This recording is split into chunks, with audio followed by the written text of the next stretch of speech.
Imagine this, a sun-drenched European coastline where fishermen mend their nets and villagers trade tales under olive trees. Suddenly, sails appear on the horizon, not friendly merchants, but raiders with a hunger for more than gold. They strike like whispers in the wind, vanishing with captives into the vast blue unknown. Who were these shadows, and why did they turn the sea into a highway of human despair? Welcome, curious minds, to a journey through the veiled corridors of history. A tale not of distant legends, but of real lives entangled in chains. Today, we peel back the layers of what historians cunningly call white slavery. A term as loaded as a powder keg, and twice as explosive. But hold on. Before we sail into these turbulent waters, let's anchor ourselves with some crystal clear definitions. After all, history isn't a foggy mirror. It's a sharp lens we must polish to see the truth. What exactly is white slavery? Ah, clever question, isn't it? This isn't some modern buzzword or a plot from a swashbuckling novel. No, it's a historical descriptor for the capture, trade, and enslavement of Europeans, often fair-skinned Christians from the continent's shores, by powers beyond their borders. Picture it. From the 16th to the 19th centuries, in the sun-soaked Mediterranean, over 1 million souls were swept away, not into the familiar horrors of the transatlantic trade we all know, but into a parallel nightmare orchestrated by North African corsairs and Ottoman overlords. Think of it as the Mediterranean's dark underbelly, a trade route where humans became the most prized cargo. Historians like Robert C. Davis, in his eye-opening tome, Christian Slaves, Muslim Masters, crunch the numbers. More than 1 million Europeans, from various ethnic tapestries, Italians, Spaniards, Brits, and beyond, snatched from their lives. The white label? It's not a rigid racial stamp, mind you. It's a historical shorthand. A clever nod to the victim's origins in a world where skin tone often marked the divide between captor and captive. Intriguing, right? It flips the script on what we typically envision when we hear slavery, reminding us that bondage knows no color boundaries. It's a universal thief of freedom. Now, let's address the elephant, or should I say the camel, in the room. The role of Muslim societies in this saga. Not every corner of the Islamic world dipped its toes into these murky waters. Oh no, this was a tale spun in specific threads. Zoom in on the Barbary states of North Africa, Algiers, Tunis, Tripoli, and the sprawling Ottoman Empire. These were the hotbeds where raiding became an art form, a profitable puzzle of politics and plunder. Under the umbrella of Islamic law, or Sharia, slavery wasn't taboo. It was regulated, with clever caveats.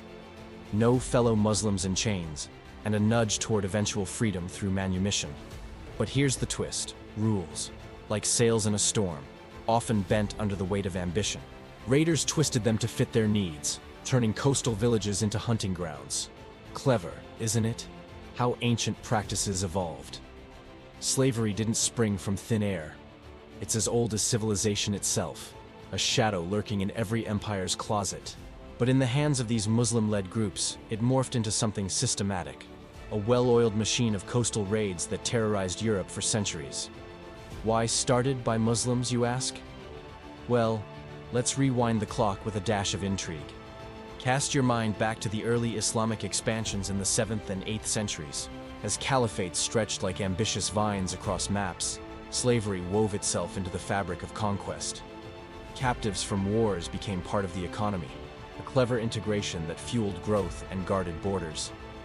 It's not about pointing fingers, history isn't a blame game, but about tracing the clever threads that connected distant worlds. Why focus on these origins, you wonder? Because every grand tale needs a clever genesis, a spark that ignites the fire. By exploring how this web of captivity began, we uncover not just facts, but the human ingenuity and folly behind it. It's like decoding an ancient cipher. How did raiding evolve from sporadic skirmishes into a thriving enterprise? What economic winds propelled these ships? And how did captive stories, whispered in forgotten letters and logs, reveal the clever resilience of the human spirit? But wait. Before we dive deeper, a clever disclaimer to set our compass straight. This exploration is purely educational, a lantern in the dark to illuminate historical truths.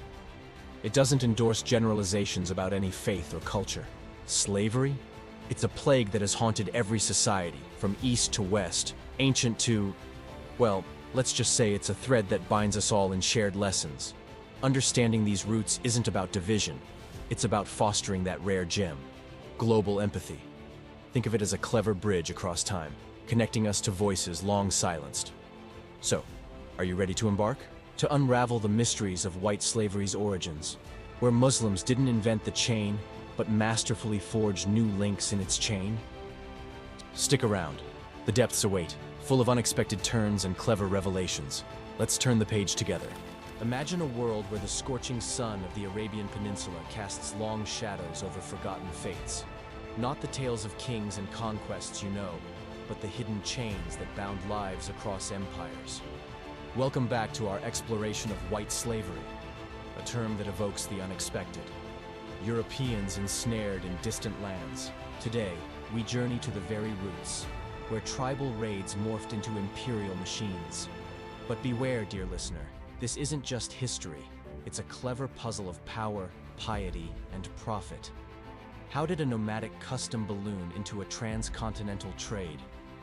Let's unravel the threads, starting where the sands whisper secrets from before the stars aligned for a new faith.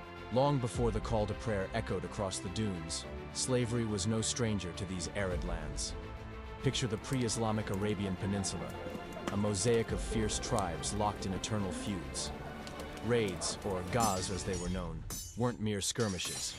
They were calculated strikes for survival and supremacy. Warriors would swoop in like desert hawks, capturing rivals for labor in date palm groves, as bargaining chips for ransom, or to fuel budding trade networks. But here's the clever twist. These captives weren't always from nearby clans.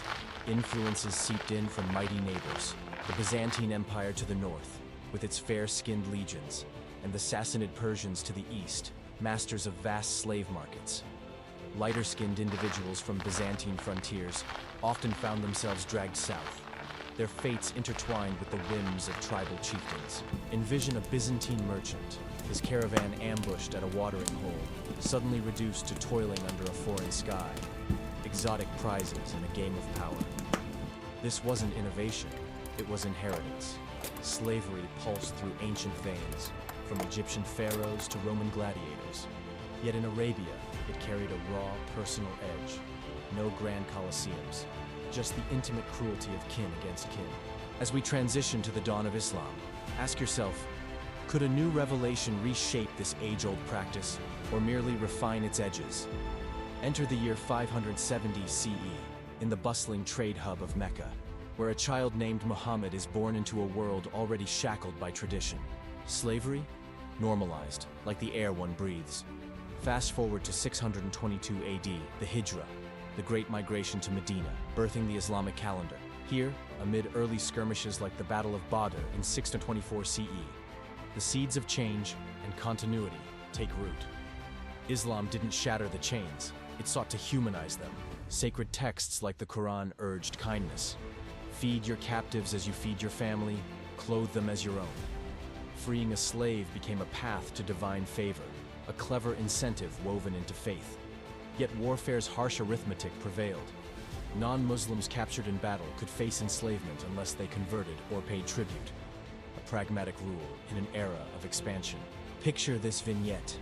A defeated foe from a northern tribe, his pale features stark against the desert tan, stands before the Prophet's companions, ransomed or retained. The choice hinged on mercy and necessity. This era's genius lay in regulation. Slavery persisted, but with boundaries that challenged the barbarity of old. It's a paradox that intrigues. A faith born of revelation, navigating the gritty realities of conquest. What happens when these principles meet the thrill of empire building? Now, the plot thickens. The Umayyad Caliphate, rising in 661 CE from Damascus, catapults this into overdrive. Their armies thunder across North Africa, storming into Spain by 711 CE, toppling Visigothic kingdoms. Germanic-descended locals, with their fair complexions, become spoils of war, funneled into agriculture, households, or even as Mamluks, those elite slave soldiers who could rise to power in a twist of fate. Shift to the Abbasid era from 750 CE, Baghdad gleaming as the world's intellectual jewel. Here, the slave trade explodes via Mediterranean routes, pulling in Slavic and European captives from Byzantine raids. Ever wonder why slave stems from Slav? It's this very influx. Fair-skinned northerners prized for skills or allure, sold in opulent markets. Merchants, like clever chess masters, navigated routes from East Africa northward, but the northern prizes fetched fortunes. The mechanisms? Jihad-framed captures as righteous, mirroring, but predating Christian crusades. Piracy simmered, with early corsairs testing European waters. Economics ruled, slaves as commodities, fueling booming empires. Recall the 846 CE sack of Rome by Aghlabid forces, captives hauled to Tunisia, a bold strike that flipped the script on European dominance. Fast forward to the zenith, where origins evolve into infamy.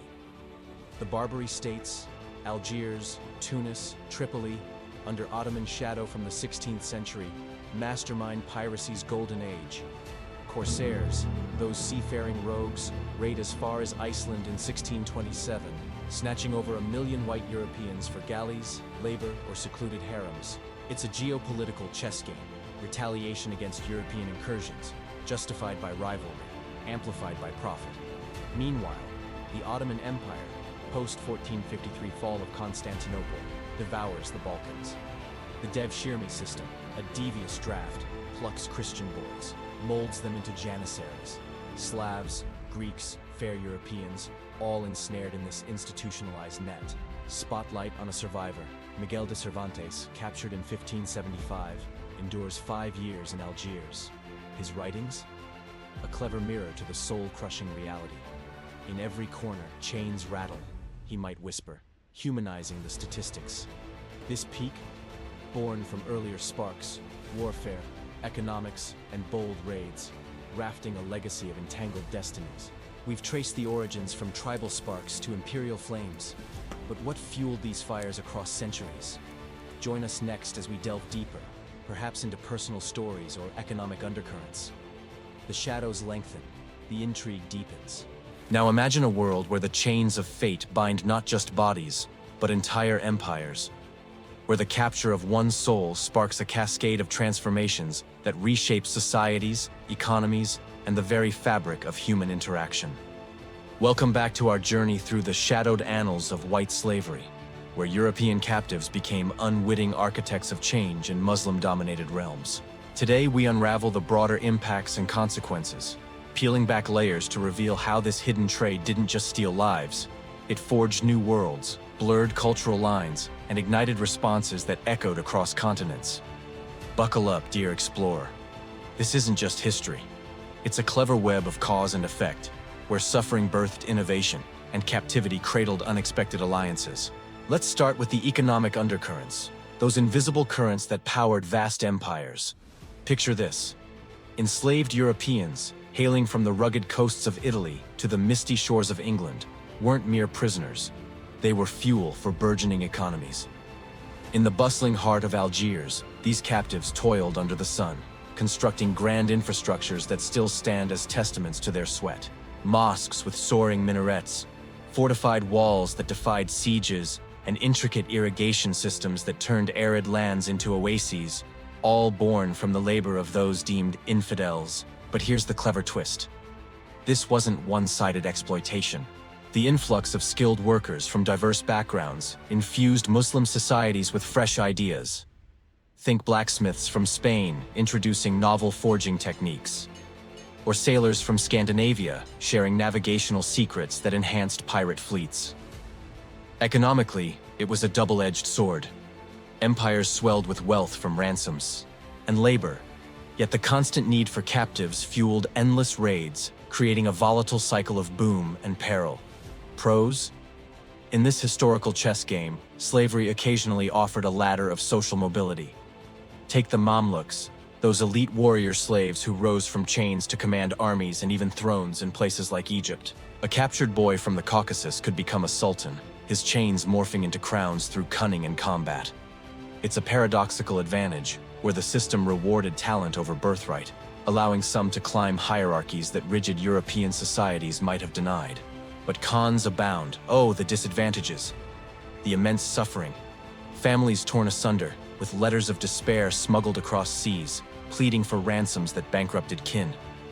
This perpetuated cycles of violence, breeding resentment that simmered like a pot ready to boil over, turning neighbors into foes and cultures into clashing titans. Now, let's dance across the cultural bridges, or should I say the precarious tightropes, forged by these encounters. Many enslaved Europeans, facing the abyss of perpetual bondage, chose conversion to Islam as a key to freedom. But this wasn't mere survival. It was a clever alchemy of identities. Converts brought Christian hymns that evolved into hybrid melodies in Ottoman courts, or architectural styles that blended Gothic arches with Islamic domes. In the grand bazaars of Istanbul, a former Italian merchant might haggle in a mix of languages, his tales of Venetian canals inspiring local poets. These exchanges weren't accidental. They wove a tapestry of mutual influence, where European knowledge in medicine and astronomy seeped into Muslim scholarship, enriching fields like algebra and navigation. Yet, the human cost? Profound. The psychological toll of forced assimilation, the erasure of heritage, and the lingering scars of trauma that passed down generations, like ghosts haunting family trees. And oh, the ripple effects on societies. This trade didn't just impact the enslaved, it reshaped the enslavers too. In Muslim contexts, the constant influx of white captives diversified populations, challenging notions of purity and power. Women from Ireland might become influential in harems, their stories influencing folklore, while men from France trained janissaries in artillery, inadvertently strengthening the very forces that captured them. It's a clever irony, the oppressed becoming pillars of the oppressor's might. Shift your gaze now to the European side of this grand chessboard. The responses that turned victims into vanguards. Enraged by ceaseless raids, European powers didn't just weep, they innovated. Enter the Trinitarians, those monastic knights in shining habits, founded in 1198 to ransom captives. Picture them as medieval crowdfunding pioneers, pooling donations from kings and commoners alike to buy back souls, one clever negotiation at a time. This wasn't charity, it was strategy, fostering a network of spies and diplomats that spanned the Mediterranean. But the real game changer? The military awakenings. The Barbary corsairs' audacity, raiding as far as Iceland in 1627, galvanized fragmented European states.